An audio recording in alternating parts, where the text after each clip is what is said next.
हमारी सरकार पूरी तरह स्टेबल है और इस इलेक्शन के बाद जो है ये पहले से भी ज़्यादा स्टेबिलिटी अटेन कर लेगी।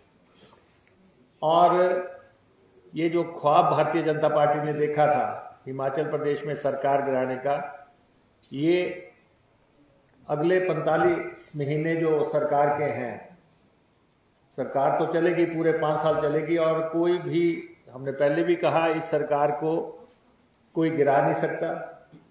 कोई साजिश जो है, ये देवभूमि है, इस देवभूमि के लोग जो है, कुछ राज्यों में ऐसा होता होगा कि एमएलएज को इस तरीके से जो है बरगलाना और उनको अपने साथ लेना और सरकारें गिराई जाए या खेमे पलटे जाए। लेकिन हिमाचल प्रदेश की जनता ने कतई भी पसंद नहीं किया है इस पूरे एपिसोड को। और हिमाचल प्रदेश की जनता में बहुत ज़्यादा आक्रोश है। हम फील्ड से आ रहे हैं, फील्ड में लोगों में बहुत ज़्यादा आक्रोश है भारतीय जनता पार्टी के। और कोई संशय नहीं है कि लोकसभा की भी हम 4 सीटें जीतेंगे, लोकसभा का चौका लगेगा। हमने 2 सीटें घोषित की हैं अब तक और दोनों उम्मीदवार घोषित होने के बाद भारतीय जनता पार्टी का सांस सूखने लगा है। मंडी में जो हमने कैंडिडेट दिए हैं, हमारे PWD minister, urban development minister Vikramaditya Singh ji, और उसके बाद शिमला से हमने सुल्तानपुरी जी को, विनोद सुल्तानपुरी जी को उम्मीदवार बनाया है। ये दोनों उम्मीदवार घोषित होने के बाद भारतीय जनता पार्टी को के कैंप में ये चल रहा है कि हम अपनी टिकटें बदलें, हम अपने उम्मीदवारों को बदलें। और उनको समझ आने लग पड़ा है कि जिस तरीके से उन्होंने कैंडिडेट्स दिए हैं, हमारे कैंडिडेट उनसे बहुत ऊपर हैं और जो है उनमें जनता का ज़्यादा भरोसा नज़र आ रहा है। अन्य 2 सीटों पे भी हमारे कैंडिडेट्स आने हैं और भाजपा के नेता ये कह रहे हैं कि बाकी सीटों पे उम्मीदवार घोषित क्यों नहीं किए गए। ये घोषणा करना ये हमारा प्रेरोगेटिव है कि हमने कब घोषित करना है, कब हमने 6 सीटों पे उम्मीदवार घोषित करने हैं। लेकिन जहां जीत का चौका हम लोकसभा में लगाएंगे और सारे समीकरण को पलट देंगे और जीत का छक्का जो है हिमाचल प्रदेश में लगना है विधानसभा में। और इसीलिए भाजपा के लोगों के चेहरे की हवाइयाँ जो है उड़ती नज़र आ रही हैं और उनको पता लग रहा है। इसलिए सरकार की स्टेबिलिटी पे कोई सवाल नहीं है। और हम पूरे प्रदेशवासियों को आपके माध्यम से ये कहना चाहते हैं कि सरकार चुनाव से पहले भी हमारी है, सरकार चुनाव के बाद भी हमारी होगी और फुल टर्म जो है ये सरकार काम करेगी। और जो जनता से हमने वायदे किए थे, और ख़ास तौर पे 2 वायदे जिनका मैं उल्लेख आपके समक्ष करना चाहता हूँ। हमने कर्मचारियों को ओपीएस देने का वायदा किया था। हमारी सरकार ने पहली कैबिनेट मीटिंग में ओपीएस लागू की और प्रदेश के 1,36,000 कर्मचारियों को हम ओपीएस दे रहे हैं। और प्रदेश के कर्मचारियों से हमारा आग्रह है कि हमने आपके बुढ़ापे का सहारा जो है आपको दिया है और आप पूरे वफादारी से हमारा साथ दें। और साथ ही भारतीय जनता पार्टी ओपीएस के कंसेप्ट के अगेंस्ट है और अगर जरा सा भी इनका कोई मदद करेगा तो ये प्रदेश में ओपीएस बंद करेंगे, जैसे ये दूसरे राज्यों में करते हैं। तो इसलिए हमारा तो ये वायदा है कि इस चुनाव के बाद हम हिमाचल प्रदेश विधानसभा में कानून लाएंगे।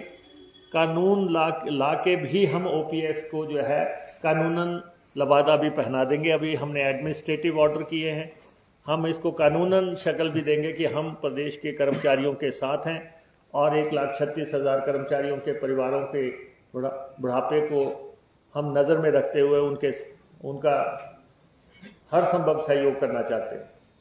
सेकंड, जो महिलाओं को 1,500 रुपये देने की हमने बात की थी, कल ही नेता प्रतिपक्ष ने कहा कि महिलाओं को 1,500 रुपये लागू नहीं किए, तो उनको मैं करेक्ट करना चाहूँगा कि लाहौल स्पीति की हर महिला को जो है ये पैसा मिल चुका है। उन्होंने कहा बताया जाए कि किस महिला को ये पैसा मिला है।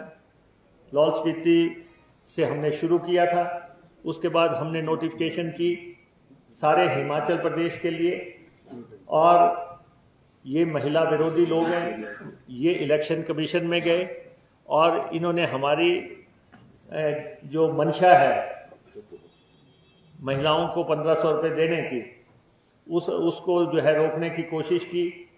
और हम अब भी, सरकार पूरी तरह चाहती है कि 30 अप्रैल के बाद जो पैसा बजट घोषणा के मुताबिक पड़ना है महिलाओं को, वो पैसा जो है डालने की इजाज़त हमें होनी चाहिए। लेकिन अगर ये इसी ढंग का माहौल रखते हैं तब भी जो है उससे नेक्स्ट मंथ में महिलाओं को जो पैसा मिलना शुरू हो जाएगा। तो महिला विरोधी काम ये कर रहे हैं, कर्मचारी विरोधी काम ये कर रहे हैं। हमने दोनों मसले निभा दिए हैं। और थर्ड जो सबसे इम्पोर्टेंट काम हुआ है कि प्रदेश में आज के दिन में प्रदेश में कोई भी लाचार और लावारिस नहीं रहा है, और जितने भी लोग जिनके माता पिता नहीं हैं उनको स्टेट ने अडॉप्ट करने का एक बहुत क्रांतिकारी फैसला किया है, और उन सब बच्चों को जो है मदद करने के लिए, पैसा लगाने के लिए, पॉकेट मनी देने के लिए सरकार ने काम किया है। ऐसे बहुत से मसले हैं जो सरकार ने इस सवा साल के दौरान किए, और प्रदेश की जनता हमारे साथ है। प्रदेश की जनता जो है इस समय भारतीय जनता पार्टी के जिन लोगों ने बगावत की, जो लोग बाहर गए, आज उनको भी समझ आ रहा है कि कितनी बड़ी चूक उनसे हुई है। शायद उन्होंने ये नहीं समझा था कि उनकी सीटें चली जाएंगी और उनको दोबारा चुनाव में कूदना पड़ जाएगा।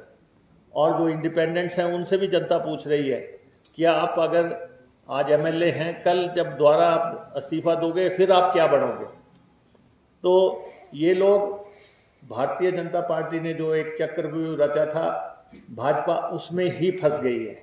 ये पहली स्टेट है जहां पे इनका ऑपरेशन लोटस डिफीट हुआ है, और सरकार पहले से कहीं ज़्यादा मजबूत हुई है, पहले से कहीं ज़्यादा स्थिर हुई है। और हमारे 34 के 34 लोग एक चट्टान की तरह आज की तारीख में ये कह रहे हैं कि 4 लोगों से हम संपर्क में हैं, 6 लोगों में संपर्क में हैं। तो वो समय अब चला गया। अब तो मैं कहता हूं कि जिस ढंग से सदस्यों की मेंबरशिप गई है, पड़ोसी राज्यों में भी कोई जो है ऐसा कदम नहीं उठाएगा, क्योंकि जिस ढंग से मेंबरशिप एमएलएज की गई है या दूसरे एमएलएज चक्रव्यूह में फंसे हुए हैं, हम 34 जो है पूरी तरह कंसोलिडेटेड है, पूरी तरह एकजुट है। हमारा एक एमएलए जो है पार्टी के स्थिरता के लिए काम कर रहा है, और चुनाव के बाद हम सारी सीटें जीत के जो है एक स्थिर, स्थायी और टिकाऊ सरकार चलाएंगे। और बीजेपी के पाप का घड़ा भर गया है, उनका भंडाफोड़ हो गया है। और आप देख रहे हैं कि जयराम जैसे नेता जो कि मुख्यमंत्री रहे हैं और जो आज नेता प्रतिपक्ष हैं, उनको कंगना रनौत जैसी नेत्री से कहलवाना पड़ रहा है कि ये 4 तारीख को मुख्यमंत्री बनेंगे। वो 4 कभी नहीं आएगी, वो 4 अब आने से रही। अब जो है ये सरकार यही चलेगी, और जितने अगले 45 महीनों में 4 आएगी, उस दिन उनको जरूर याद करवाया जाया करेगा कि आज फिर 4 है 45 दिन। और ये जो हमारे 45 दिन है, 45 दिनों का हमारा कैंपेन चलेगा। कैंपेन के जो इश्यूज हैं वो माननीय मुख्यमंत्री जी आपको एलैबोरेट करेंगे कि प्रदेश में, लेकिन ये स्पष्ट है, ये प्रदेशवासियों को हम आपके माध्यम से बार बार कहना चाहते हैं कि सरकार हमारी रहेगी, आप सब हमारा साथ दें, हमारे साथ चलें और जिन शक्तियों ने प्रदेश में अस्थिरता फैलाने की कोशिश की उनको जो है प्रदेश की जनता को इस चुनाव के माध्यम से सजा देने का समय आ गया है।